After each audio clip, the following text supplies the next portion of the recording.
Tonight. Let me be very clear. Acts of hate have no place in our community. Police make an arrest following several incidents of hateful graffiti across the city. How many are tied to a single suspect and the charges he's facing? Also tonight, building up in popularity. It works for me, like I mentioned before, because I'm able to refinance this project and turn it into something new. From landlords to families, why more Winnipeggers are turning their attention to so-called granny suites. Plus, a nose that knows. She's finding the things that our suspects most don't want us to find.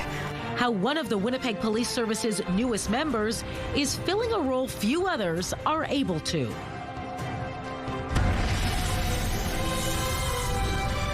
CTV News. Live from downtown Winnipeg with Marilee Caruso. Good evening. Thanks for joining us. Police have arrested a man they say is responsible for several instances of hate-related graffiti in the city, including at a synagogue and a high school. CTV's John Hendricks is standing by in studio with the details. John, just how many spots do police allege this suspect targeted? Marilee, police say the 34-year-old suspect tagged 14 different properties during a vandalism spree early last Friday. Now, that spree included spray painting swastikas outside of the Sherry Zedek Synagogue, Kelvin High School, an entrance to Munson Park, and the Abu Bakr al-Siddiq Mosque. It wasn't just property that was damaged. A message of hate was sent to a faith community, to families, and to an entire city.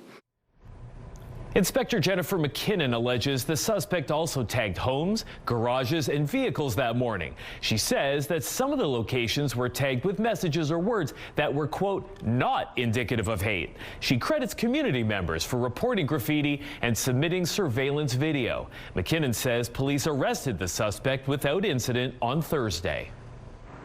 This arrest matters, not just because the law was broken, but because our community deserves to know that actions like this will be confronted and answered with justice.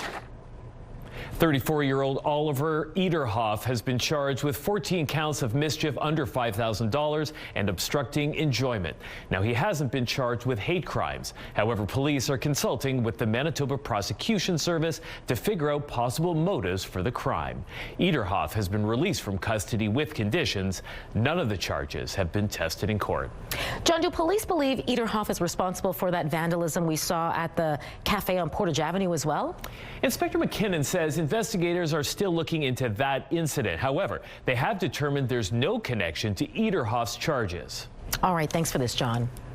The call for military support on a northern First Nation plagued by problems after a days-long power outage has been answered.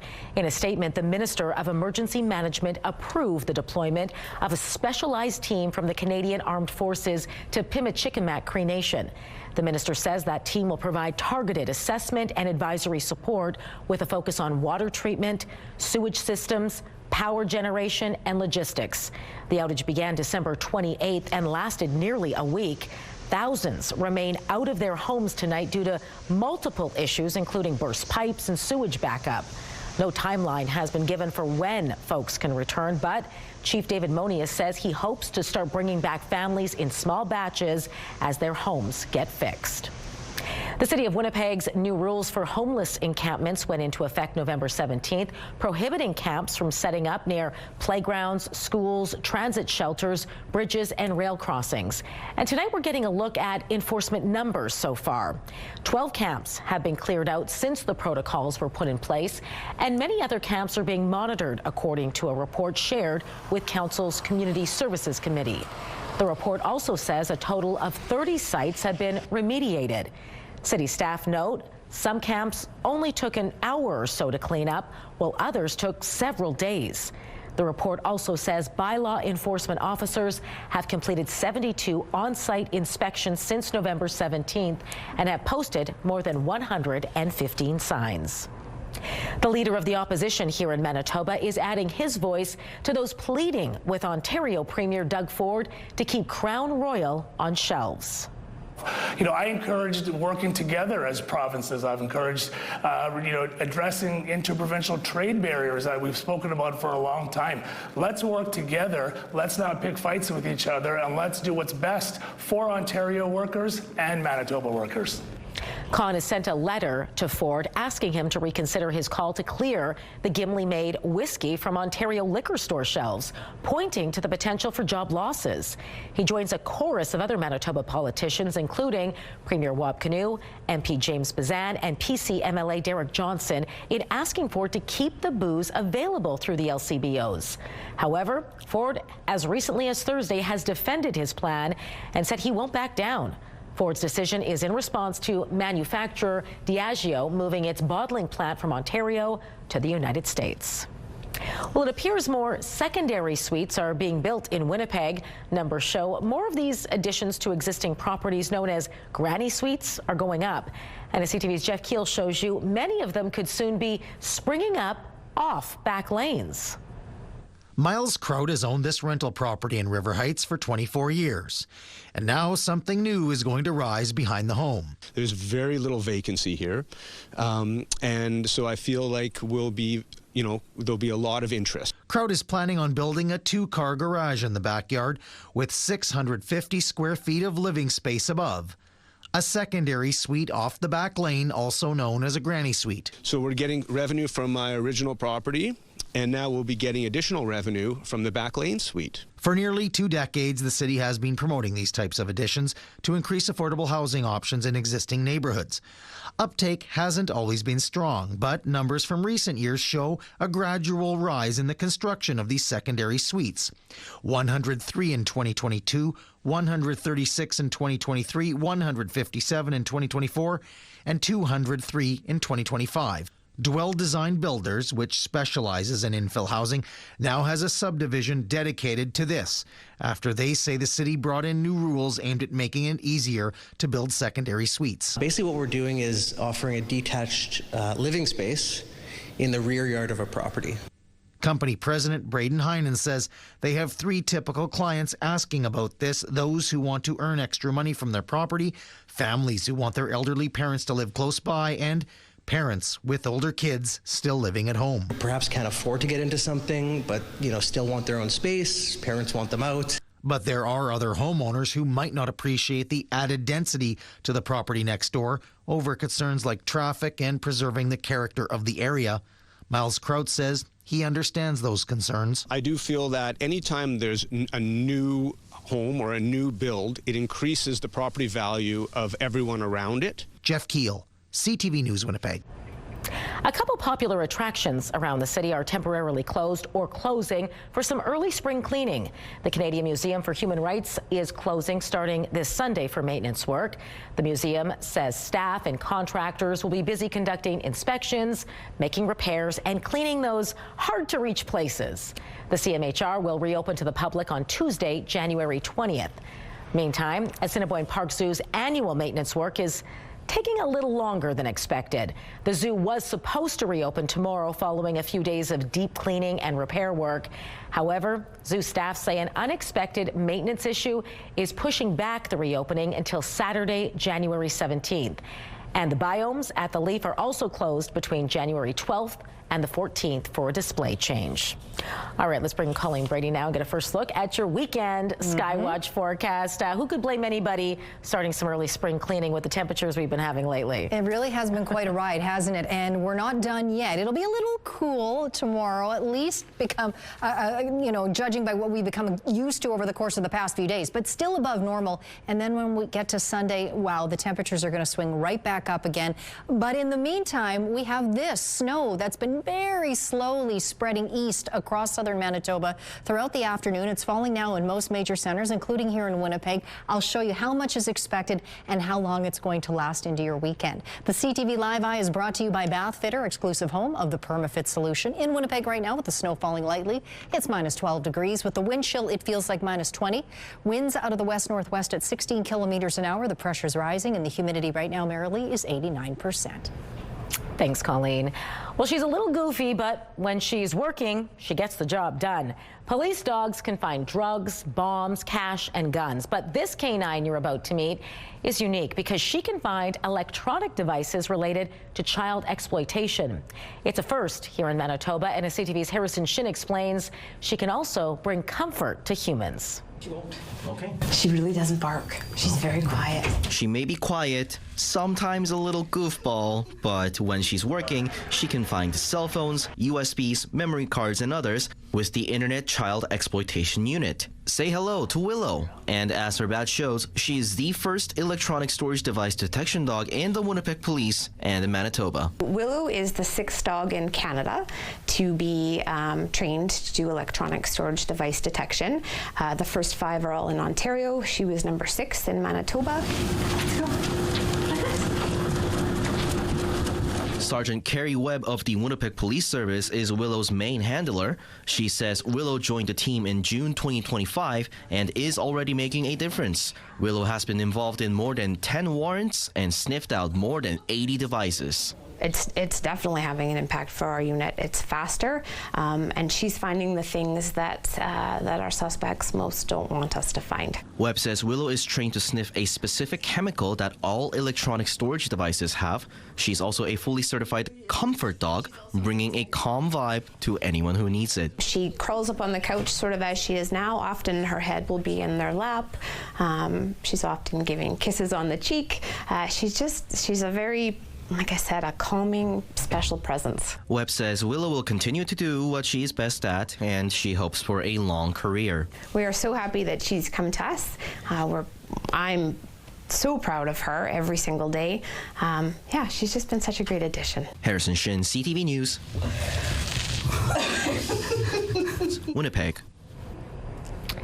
An aviation history museum in Westman is celebrating a significant legacy donation courtesy of a passionate lifelong member. Organizers with the Commonwealth Air Training Plan Museum in Brandon have received a $1.6 million gift from the late John Balushak. The museum says the retired Manitoba hydro engineer who passed away in 2024 humbly and quietly supported the museum ever since it was founded in the early 1980s. His dedication helped ensure future generations could learn about Canada's contributions in training Commonwealth pilots for the war effort and the legacy of the people involved. When he passed, he decided that the story we were doing was too important to be forgotten and that we needed the support, and he made a legacy gift to us of $1.6 million, which really is a foundational gift that will make sure that for the next 40 years we're here and still telling the story. The museum plans to use the money to help preserve aircraft, archives, artifacts, and the building itself for years to come. Still ahead, President Trump's bold threat against Mexican cartels. We are going to start now hitting land with regard to the cartels. The response from Mexican officials and the growing risk to our country just ahead.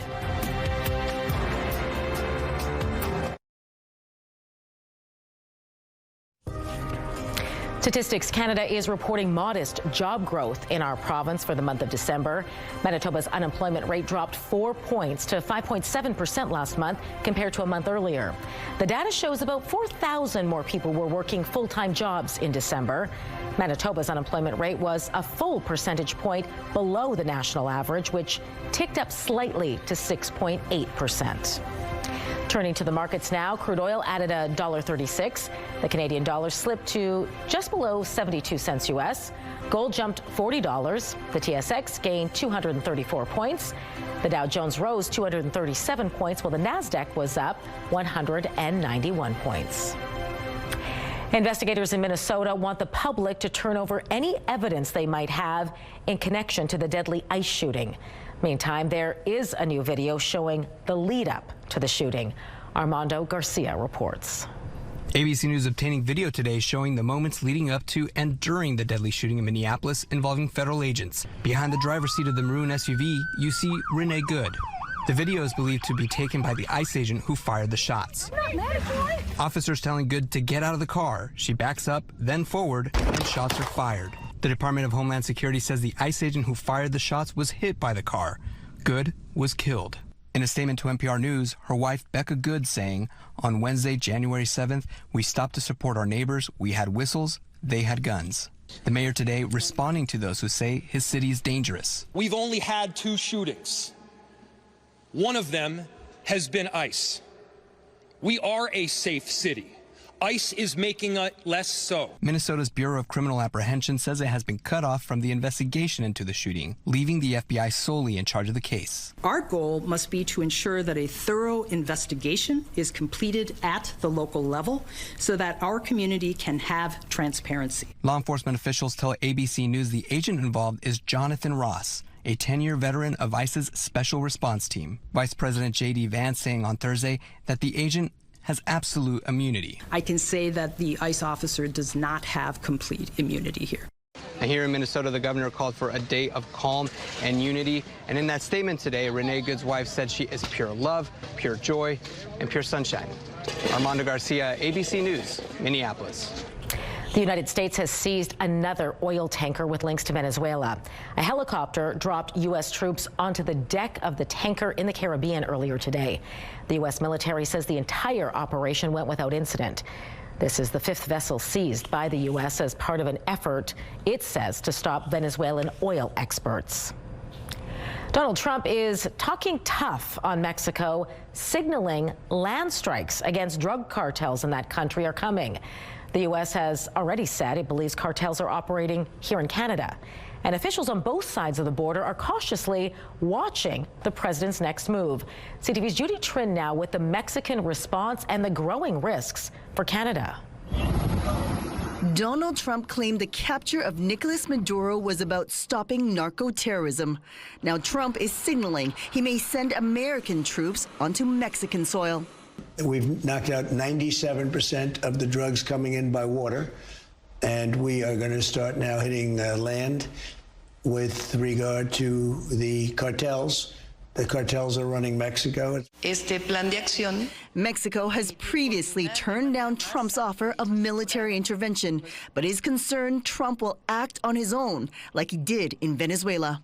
And I think for Canada, that's also dangerous. Don't forget that when we started this year, a lot of the discussion was around "quote unquote" fentanyl flows across borders, and he lumped Canada and Mexico into the same basket. The U.S. has declared 8 cartels terror organizations. 7 of them are based in Mexico. During his meeting with Sheinbaum last September, the Prime Minister acknowledged some of them operate in Canada. With respect to transnational crime, organized crime, cartels, gangs. The unfortunate fact is that there are gangs from one country in another country, but also vice versa. In recent months, Mexico and Canada have stepped up efforts to disrupt trafficking networks, including raids to close in on Ryan Wedding, an alleged Canadian cocaine kingpin, believed to be protected by the Sinaloa cartel. On social media, the White House warned, F around and find out. After Venezuela, after threats to invade Greenland, and now Mexico, analysts say Canada could be most exposed. If you are weak, and you are doing stuff Trump doesn't like, and you can be an ally or you can be an adversary, right? You can be Canada or you can be Venezuela, but you get FAFO'd. In a recent interview with the New York Times, Trump said that he's not constrained by international law or Congress, but by his own morality. He says that's the only thing that can stop him. Judy Trin, CTV News, Ottawa. Russia has conducted a massive airstrike on Ukraine, and it claims it used a new hypersonic missile capable of carrying nuclear warheads. 4 people were killed and at least 22 injured in the attack. This is the first time in more than a year Moscow used this type of missile on Ukraine. The Kremlin says it was in retaliation for what it claims was a Ukrainian drone strike on Russian President Vladimir Putin's residence last month. The owners of the Swiss bar that burned New Year's Eve were questioned by authorities today. 40 people were killed in the fire and more than 100 others injured. Jessica Moretti, one of the owners, apologized. She and her husband, Jacques Moretti, own the bar. They have been deemed a flight risk and are being held in custody. Both are under investigation and face several charges, including manslaughter by negligence. Closer to home, Operation Red Nose has wrapped up another successful holiday campaign. The Safe Ride program kicked off November 28th and ran right through the new year. Operation Red Nose provided 1,516 rides to Manitobans who chose not to get behind the wheel. The service credits the 1,347 volunteers that pitched in this year. More than $30,000 was raised for youth organizations. I think guys are scared to be the reason why we lose games. The Winnipeg Jets lose another one. How long it's been since the Jets won a game and when they'll get another chance to end this losing streak. Well, the mild streak will continue well into next week. Here's a look at the long-range forecast for Winnipeg.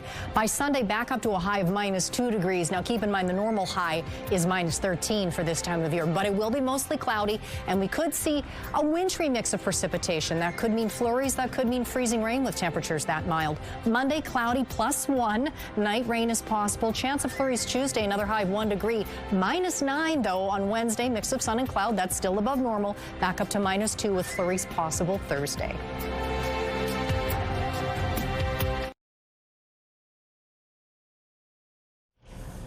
Hockey Canada and the Canadian Olympic Committee have announced the 23 players who will represent Team Canada at the 2026 Winter Olympics, and it includes a pair of Manitobans.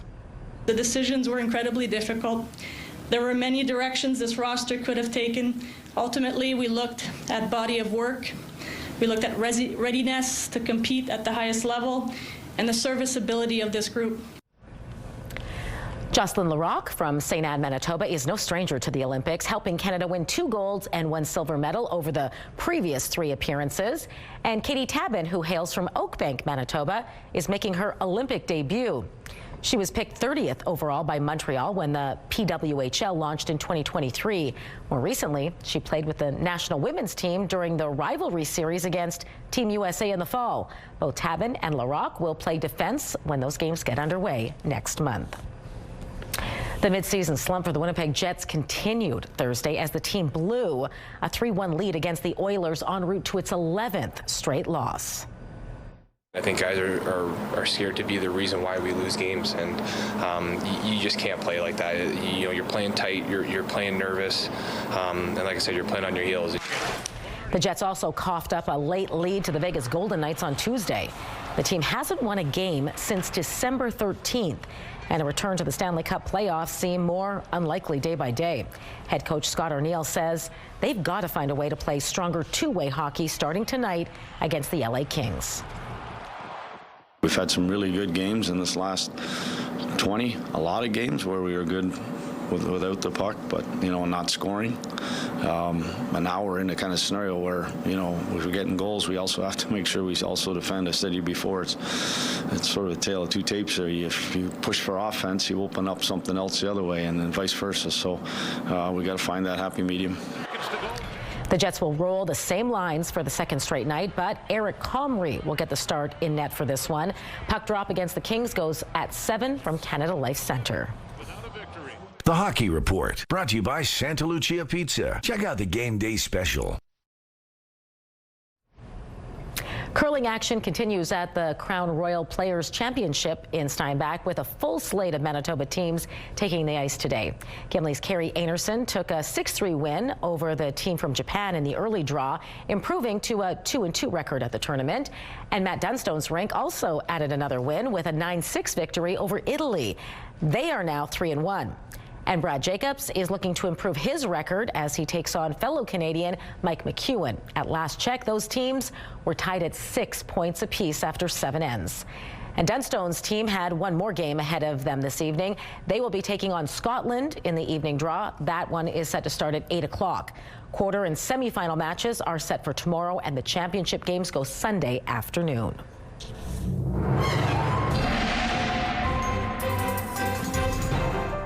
CTV Skywatch weather brought to you by South Beach Casino and Resort. Visit southbeachcasino.ca. Colleen Brady back now with your complete Skywatch forecast. And for those who had an early commute this morning, boy, it was a tough one to see. Take a look at this. Our live eye captured this from Portage in Maine. Look really hard, the very top the Canadian Museum for Human Rights is just poking through that cloud there, or that fog rather, to be precise. That is what we're talking about after all. So yes, foggy across the Winnipeg region today and surrounding areas, making it a little tough for the commute. That fog has been replaced now with snow. It took its time getting here to Winnipeg. It was falling around the noon hour closer to the Saskatchewan border, closer to Dauphin. It's still falling there. It's falling in Brandon as well. The winds are pretty strong too, causing drifting snow in Brandon. Portage La Prairie, the snow is falling, and it finally made its way here to the southeast in Winnipeg. Further east into northwestern Ontario, you see this one band that's clearing through the Dryden area. It seems to be coming from this snow that's crossing the Dakotas and Minnesota, heading up into northwestern Ontario tonight. The north still contending with a little bit of light snow as well, not significant accumulations, and it's going to end first in the northwest. And throughout the rest of the night, there won't be too much happening there in northern Manitoba. Relatively uneventful night. Meanwhile, that snow will end first here in the south for areas closest to the Saskatchewan border late this evening, and then overnight further into the southwest. Into tomorrow morning, there's the chance we'll see a little bit of snow to start off the weekend here in Winnipeg in the southeast. It will continue into northwestern Ontario. Total snowfall accumulations across the south and into northwestern Ontario expected to come in around 2 to 4 centimeters by the time this entirely winds out. Now we get to Saturday afternoon, you can see pretty sunny tomorrow in the southwest, and those mild temperatures, well, not so much for southwestern Manitoba. I'll show you those in just a moment. I'll show you this first. A little bit of snow crossing northern Manitoba overnight Saturday into Sunday. Again, not significant amounts, but as we get into Sunday here in the south, this is that wintry mix I was telling you about. Both light snow is possible, but so too is freezing rain, so watch out for that. Temperatures are going to get very close to the freezing mark. For tonight, temperatures will be rising throughout the night to -9. That's why you see the asterisk. As I mentioned, 2 to 4 centimeters is also possible here for Winnipeg in some pretty strong and gusting northwest winds, so watch out for blowing snow in open areas and also out on the highways. -9 is where the temperature really is expected to hold steady throughout the day. Light snow takes us through to the first part of the morning anyway. Otherwise, it will be a cloudy day. If we're lucky, we might get a little bit of sun, but winds will stay strong all throughout the day out of the northwest at 30 with gusts up to 50 kilometers an hour. In the northeast tonight, just a few clouds at most for Churchill and Gillam. Cold all the way down to -32 in Churchill tonight. Light snow for Island Lake and -15. You fall to -17 tomorrow. Thompson down to -24 tonight there. Mix of sun and cloud tomorrow, -16 degrees in that city. In the northwest tonight, some light snow falling at least this evening. A bit of a range in overnight lows. -14 overnight in Norway House, but 10 degrees colder overnight for Lynn Lake. Norway House, speaking of, you'll get some sunshine tomorrow with a chance of light snow, -13 there, so temperatures holding steady. A mix of sun and cloud for Lynn Lake, OCN in the Paw, and Flin Flon as well. In the southwest tonight, that snow is coming down, but look at these overnight lows in the -20s, -21 for Brandon. Sunny there tomorrow, and just -17. Dauphin, mix of sun and cloud of -15 degrees. Winnipeg in the southeast tonight, that snow is falling now, and as I mentioned, generally 2 to 4 centimeters is expected, but watch for blowing snow and those strong winds. Temperatures will rise throughout the night in Winnipeg and the surrounding areas and hold pretty steady tomorrow for areas in and around the city as well, with light snow ending in the morning, and in northwestern Ontario, snow there tonight. It will continue into early tomorrow afternoon with mild temperatures there. Our first weather photo, very picturesque. That is out in the town of Birds Hill, the park there. That photo is from Cheryl. Looks like a painting almost, doesn't it? And this one's lovely too. This is out at St. Andrews, also close to Winnipeg, of course. That photo is from Randy. Send us yours by email to winnipegweather@ctv.ca. Thanks, Colleen. Raising a child is something families here in the province do every day. Parenting a son or a daughter with leukemia, however, can make it a significant challenge as they go through extensive treatment. As CTV's Joseph Bernacki shows you in this month's More Tomorrows Together, one Manitoba family is thanking Cancer Care Manitoba for bringing hope to their daughter's future. Callie Augustine's parents knew something was wrong. Colin and Cheyenne noticed symptoms in 2024 when Callie was just 3 years old, but they did not know what she was facing. Throughout the summer, we noticed she was getting pain in her legs when she walked, wanting to be carried more. That fall, Callie started having fevers and losing energy. When she was diagnosed with acute lymphoblastic leukemia, Colin and Cheyenne say it's something they could not fathom. It was like a punch in the gut, basically. Yeah. Shocked, like we had no idea.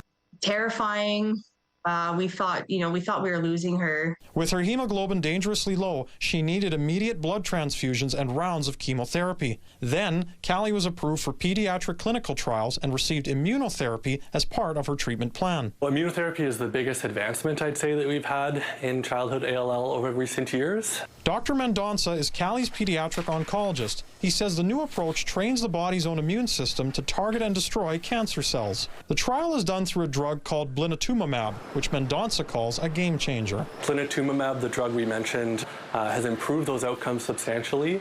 So overall, childhood ALL has survival rates in the 90% range. Despite a promising outlook, Callie's medical journey is far from over. As she turns 5 this year, she will begin maintenance chemotherapy until spring 2027 with hopes it will kick the cancer for good. Mendonça says Callie and hundreds of others would not receive clinical trials without funding from Cancer Care Manitoba. People from around the province give their time and give their generous donations to support our clinical trials unit, and our foundation really fuels us and fuels the work that is being done. Colin and Cheyenne say all you can do as parents is take things day by day and appreciate those little moments. The small things, like every day we're at home, it's like Christmas morning. She's our life, and she means so much to us. Joseph Bernacki, CTV News, Winnipeg.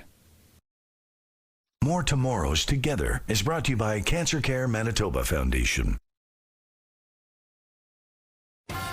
If they can get it, get it. New hope in the fight against Alzheimer's disease, the promise and the problems obtaining a groundbreaking new drug.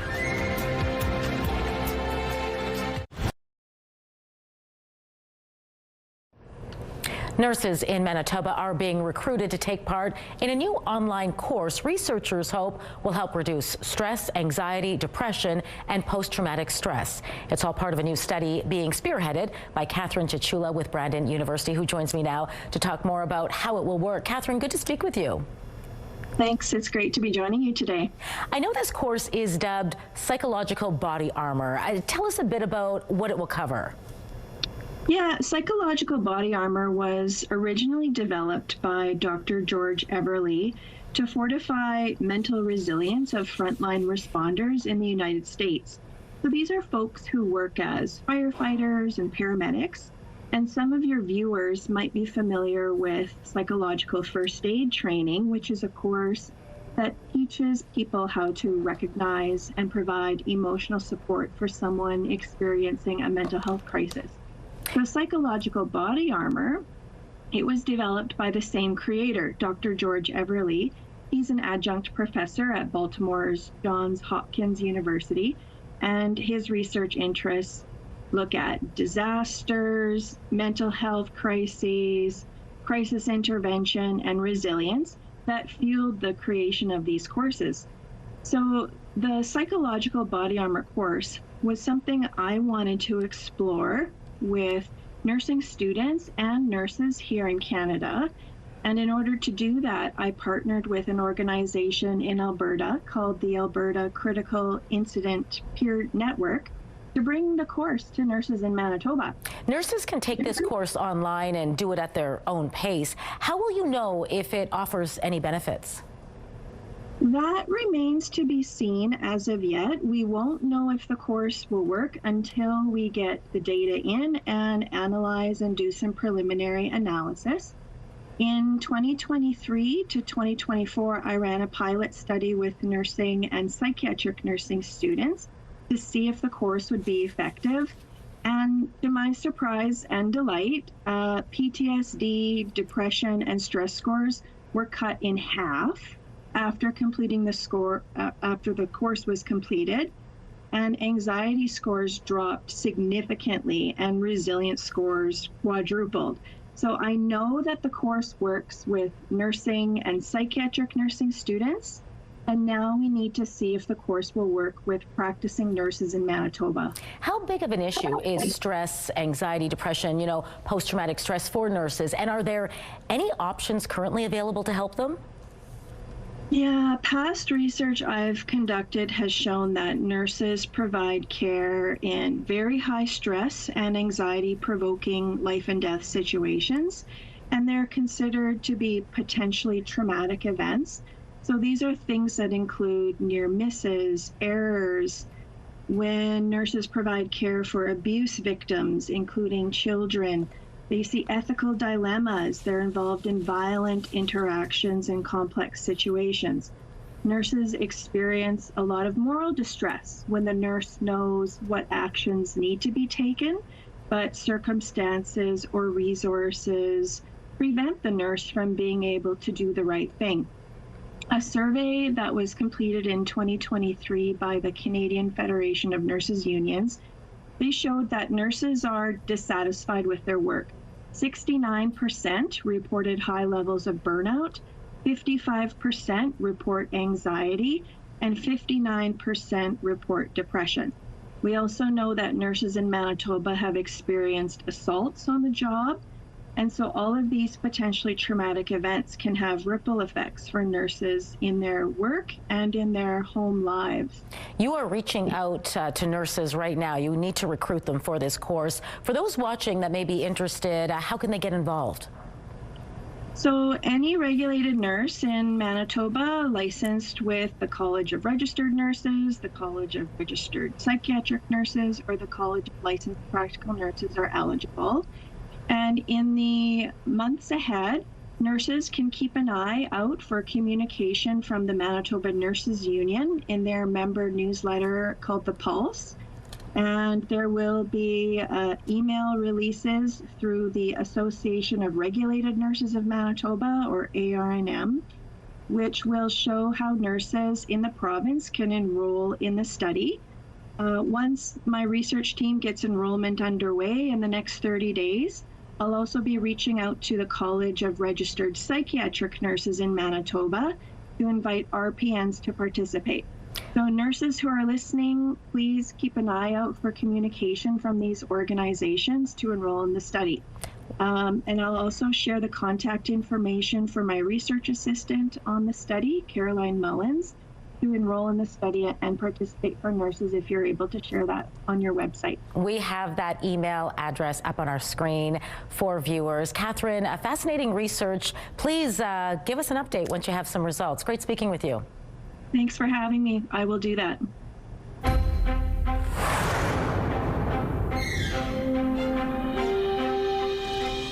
Labeling standards for grocery products have changed since the start of the new year. New Health Canada regulations went into effect January 1st. Food companies now have to identify products high in things such as sugar, saturated fat, and sodium. The only exemption to the regulations are fresh fruits and vegetables, along with meat, fish, and poultry. A new Alzheimer's drug, first approved for use in Canada back in September, is giving patients a glimmer of hope against the disease. Today in Toronto, the first Canadian was infused with the drug, but so far, there's no coverage for the cost of it in this country. CTV's Adrian Gobriel has more on the promise and the cost for patients. It's starting right now. With the press of a button, the miracle that is modern medical science goes to work. I say to anybody who needs this procedure that if they can get it, get it. Sharon Runge began experiencing mild memory loss about 4 years ago. Probably in the last year or so, the diagnosis of Alzheimer's has been made. The Runge family have been waiting for Health Canada to approve this drug that will gift them life's most valuable commodity, time. It's a historic moment for people living with Alzheimer's disease and their families in Canada. Today marked the first ever infusion of lecanemab in Canadian history, administered by neurologist Dr. Sarah Mitchell. It's a monoclonal antibody. It goes in and it basically removes the bad plaques from the brain.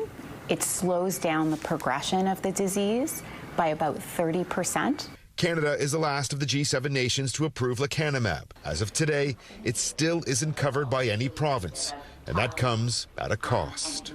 $32,000 Canadian, and that is per year. We are hoping that we can have equal access for all Canadians to this drug, and that requires government support. Any future funding of the drug has received some public pushback. Well, I'd say they should walk in our shoes. The infusions yield the best outcomes for those battling the early stages of the disease. While Sharon admits she's unaware of her cognitive deterioration, her sense of humor is on point when we ask that she share her age. I'm 16. No, she's... And the love that she has for her children, as well as her husband Dallard, remains as present as ever. I am so fortunate to have met him. He's the most important thing in my life. The Runges now have hope that their loving life together will also have longevity. The troublesome protein can gather in the brain decades before symptoms arrive. The next step is testing whether this drug can help offset Alzheimer's in asymptomatic patients. Adrian Gobriel, CTV News, Toronto. Medical Watch is brought to you by Manukin Koster Denture Clinic. You swipe right for anyone that you like, and swipe left for those you don't like. A mom plays matchmaker in a heartwarming comedy shot and set right here in Winnipeg. Plus, Bruno Mars is out with his first solo album in more than a decade, where his global tour is stopping in Canada next in Spotlight.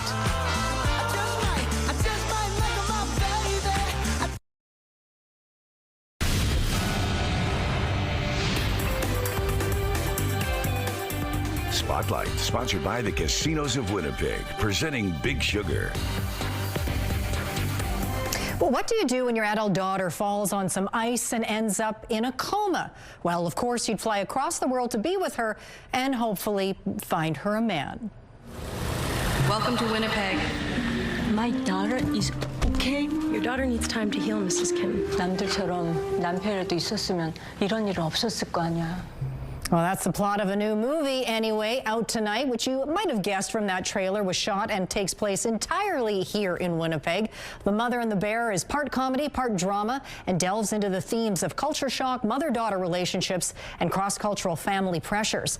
Actor Jonathan Kim, who plays love interest Min, says it's a story many newcomer families will relate to, but the story also offers a universal message. To be able to tell a story like this, a Korean Canadian story, I think it transcends, being Korean Canadian. I think it's just a story ultimately about a mother's love, identity. Like you said, it's a comedy, but at the same time, it's also genre bending, where it's like, it's a drama as well too. The Mother and the Bear is in theaters tonight. Bruno Mars is officially back with his first solo album in more than a decade. Hey, Mr. DJ.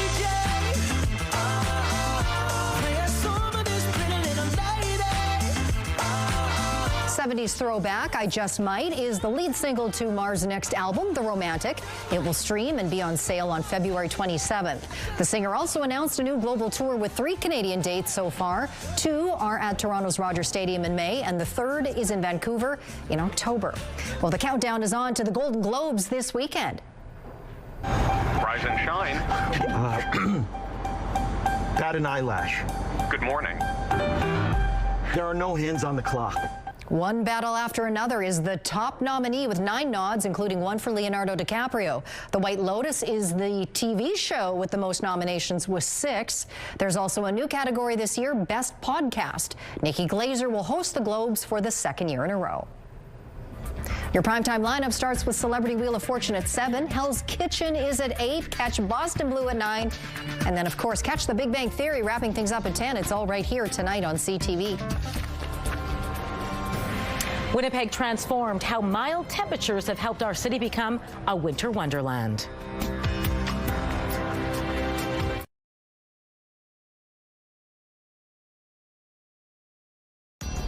Women's clothing provided by R.W. & Company. Salon services provided by S&T Spa Salon.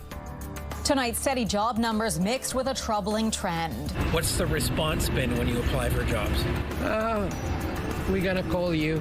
A deeper dive into which Canadian age group is being hit hardest. Later on CTV National News and watch on Crave. Well, our highest temperature today, -11, the normal for this time of year, -13, but last year, -0.2, but no record. 19 to 58 was when we set the record for January 9th when we reached 5.8 degrees. We have a little bit of snow coming through tonight, tapering off Saturday morning. Temperature holding steady around -9. We'll actually see it come up to -9 by morning and stay put all day. -2 on Sunday. We could see light snow or freezing rain. Temperatures up above freezing merrily Monday, Tuesday, but it could come with some rain on Monday night. Wow, even warmer than originally thought. Yeah, well, yeah. It's a weird January, folks. I like this weird. To see. Yes. Yes. We'll take Santa this Claus may have left us for another year, but his good friend Jack Frost is making his presence known in our city. We're going to leave you tonight with some stunning video of the wintry wonderland our city has been transformed into, that was captured by CTV photojournalist Jamie Dowsett.